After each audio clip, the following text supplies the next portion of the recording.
Everyone, welcome to books wagon. आज हमारे साथ हैं लेखक विकास चंद्र। विकास चंद्र जी एक लेखक और सोचने समझने वाले ऑब्जर्वर हैं, जिनकी राइटिंग इंसान के अंदर चलने वाले कॉन्फ्लिक्ट्स और इमोशंस को गहराई से एक्सप्लोर करती है। Thank you so much sir for being here. Please tell us कि आपके लेखन का सफर कहाँ से शुरू? देखिए, मैं आपको बताऊं, मैं पिछले 30 साल से कॉर्पोरेट वर्ल्ड से जुड़ा हुआ हूं और एक बहुत ही प्रतिष्ठित मीडिया संस्थान के साथ काम करता हूं। और शुरुआत दौर से लेकर अभी तक जो भी मैंने अनुभव किया, 90 के दशक की दुनिया, उसके बाद की दुनिया और सोशल मीडिया के आने के बाद की दुनिया, इसको बड़े नजदीक से मैंने देखा है और महसूस किया है। और उसमें मैंने ये भी महसूस किया है कि किस तरीके से ह्यूमन बिहेवियर बदलता चला गया। इसको इस तरीके से समझिए कि टेक्नोलॉजी वाइज हम लोग सबसे कंफर्टेबल लोग हैं, सारी चीजें हमारे पास है,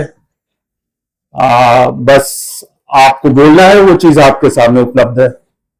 communication has become fast, communication बहुत फास्ट हो गया है। ओवरलोड ऑफ इंफॉर्मेशन है, आपको जितनी सारी चीजें इंफॉर्मेशन चाहिए वो सब कुछ वेब पर उपलब्ध है, on a click off button. लेकिन क्या प्रॉब्लम उससे हो गई कि ये कॉम्प्रोमाइज हो गया। तो हुआ क्या, दो चेहरे हो गए हमारे। एक बाहर का चेहरा जो दुनिया के सामने हम दिखाते हैं, क्योंकि रील पर हमको फिल्टर लगाना है, उसमें हम अगर डिप्रेस दिख गए तो दुनिया बोलेगी यार डरपोक है। तो अगर हमारे अंदर बहुत प्रॉब्लम्स चल भी रही हैं तो हमको बाहर उसको नहीं दिखाना है। तो ये सारे कॉन्फ्लिक्ट को हमने देखा है। तो शुरुआती 90 के दौर से अभी तक के सिर्फ कॉन्फ्लिक्ट देखा है मैंने।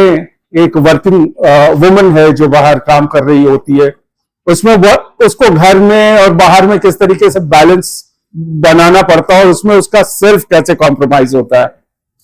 हमने पेरेंट्स की बात लिखी है कि पेरेंट्स चाहते हैं उनके बच्चे ये बने, बच्चे उस चीज के लिए बने ही नहीं हुए।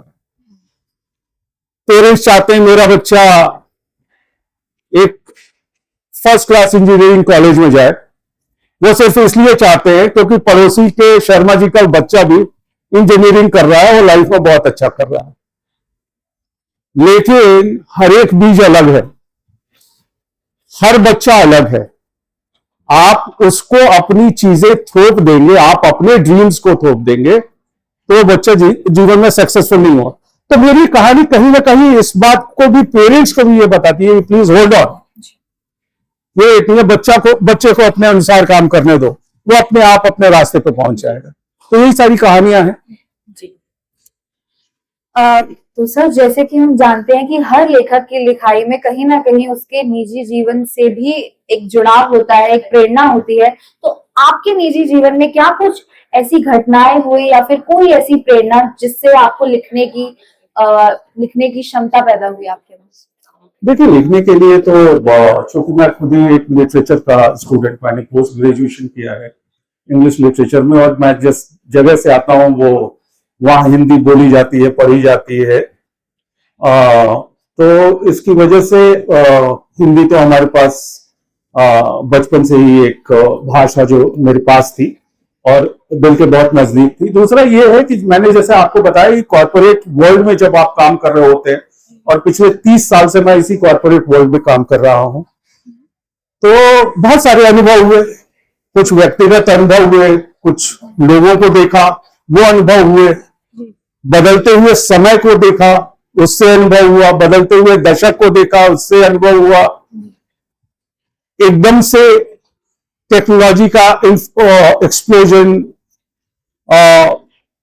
इंफॉर्मेशन का एक्सप्लोजन, वो भी देखा।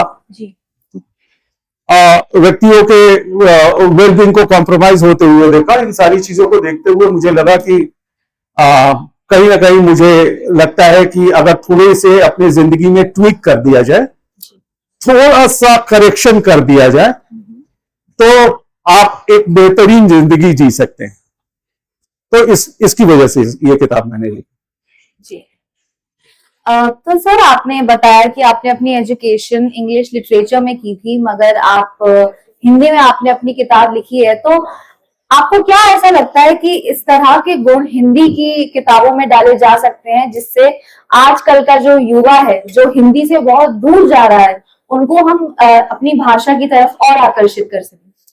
देखिए, हिंदी अभी भी हमारे देश में सबसे ज्यादा बोली जाती है। ये अलग बात है कि अंग्रेजी का बड़ा महिमा मंडन कर दिया गया है, और ये कहीं ना कहीं ये दिमाग में ये रहता है कि अंग्रेजी बोलने वाले लोग थोड़े से ज्यादा बेहतर हैं। ऐसा होता नहीं है। देखिए, भाषा भाषा होती है, चाहे वो अंग्रेजी हो, हिंदी हो, चाइनीज हो, जी। कोई भी भाषा एक कम्युनिकेशन का माध्यम है, वो प्राइड का विषय नहीं है। हिंदी हमारी मातृभाषा है, हम बहुत अच्छा हिंदी में सोचते हैं, हिंदी में लिखते हैं। तो हमारा एक लार्ज युवा वर्ग है जो हिंदी पढ़ता है, या लार्ज युवा वर्ग है जो कि बहुत सारे अपने कॉन्फ्लिक्ट से जूझ रहा है, और वो कहीं ना कहीं सोल्यूशन चाहता है। जी। तो मैंने उनको एड्रेस करते हुए ये किताब लिखी है, ताकि उनको छोटी छोटे, मैंने ये नहीं बोला कि आपको आज से ये करना पड़ेगा तभी ये रिजल्ट आएगा। मेरे किताब में कहीं कोई उपदेश नहीं है।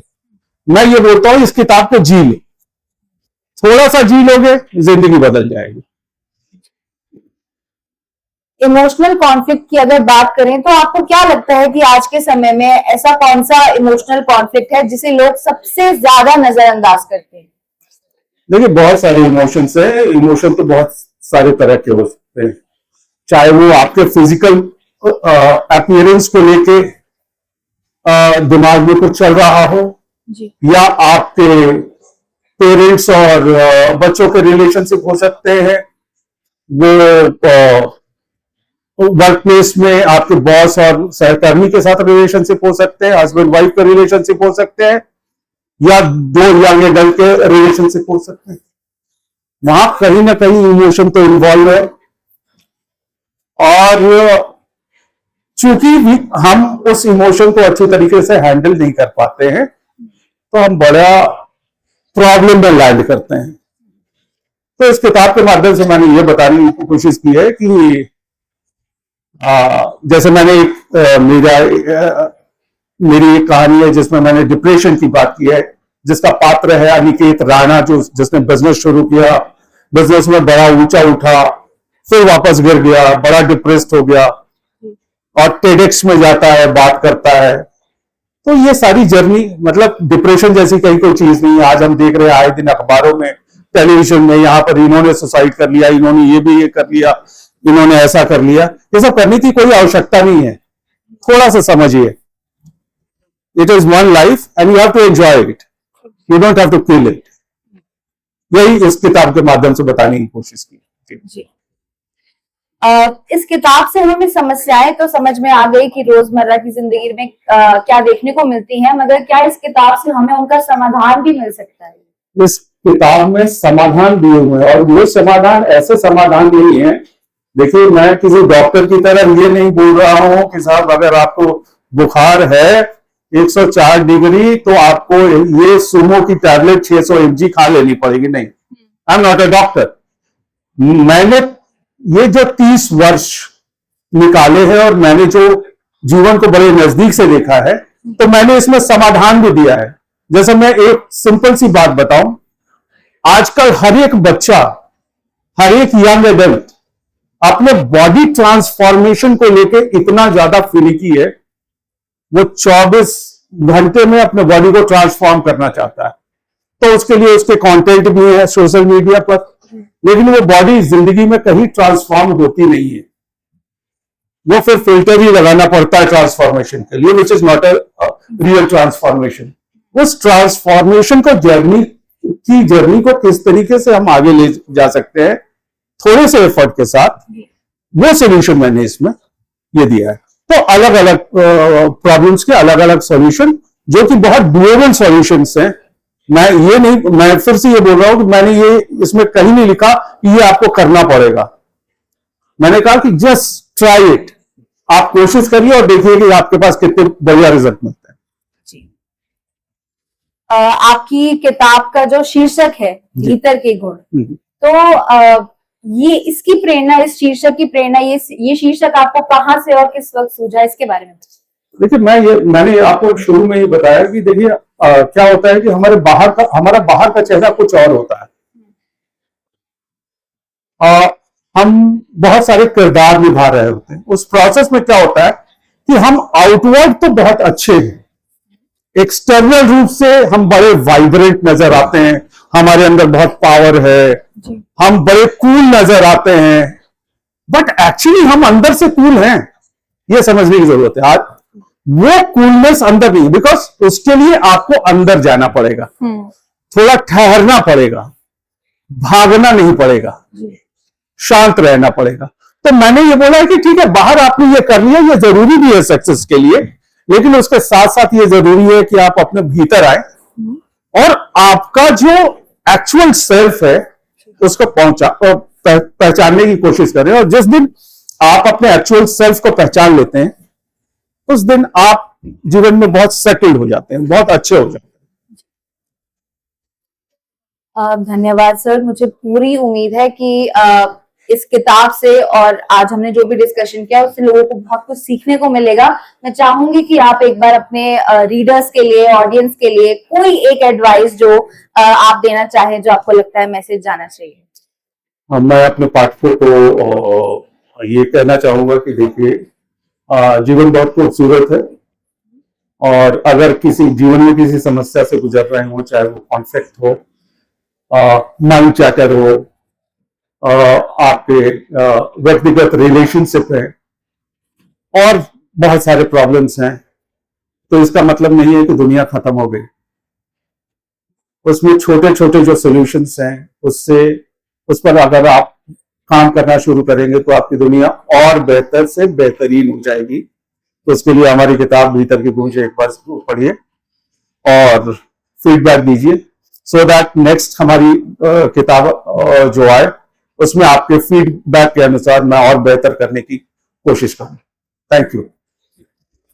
धन्यवाद सर, हमारे प्लेटफॉर्म पर आने के लिए और अपना वक्त देने के लिए। और ये किताब bookswagon.com पर भी उपलब्ध है। वो भी हिंदी